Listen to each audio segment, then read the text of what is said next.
കുഞ്ചുകുട്ടൻ്റെ കറക്കമൊക്കെ കഴിഞ്ഞു. കുഞ്ചപ്പന് തെണ്ടിത്തിരിയലൊക്കെ മതിയായി.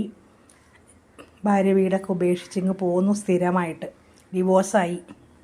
ഇനി വേറെ ആരെങ്കിലും തപ്പിപ്പിടിക്കണം. അതുവരെ ഇവിടെ തന്നെയാണ് താമസം. ഇത് അവൻ്റെ മുറിയാണ്, അവൻ്റെ കട്ടിലാണ്, അവൻ്റെ കിടക്കയാണ്, അവൻ്റെ ബെഡ്ഷീറ്റാണ്. ഇത് വേറെ ആർക്കും കൊടുക്കില്ല. അവനെ ഞാൻ കുട്ടപ്പനാക്കി സുന്ദരക്കുട്ടനാക്കി തുടപ്പിച്ചൊക്കെ കിടത്തിയേക്കാണ്. രാവിലെ വന്നു കഴിയുമ്പോൾ അവനറിയാം ഭക്ഷണമെല്ലാം കഴിച്ച് പിന്നെ ഒന്നും കൂടി നമ്മുടെ വീടിൻ്റെ ഉള്ളിൽ തന്നെ പുറത്തൊക്കെ ഒന്ന് കറങ്ങും. അവൻ്റെ പ്രാഥമിക ആവശ്യങ്ങളൊക്കെ നിറവേറ്റിയതിന് ശേഷം വീണ്ടും തിരിച്ചു വരും.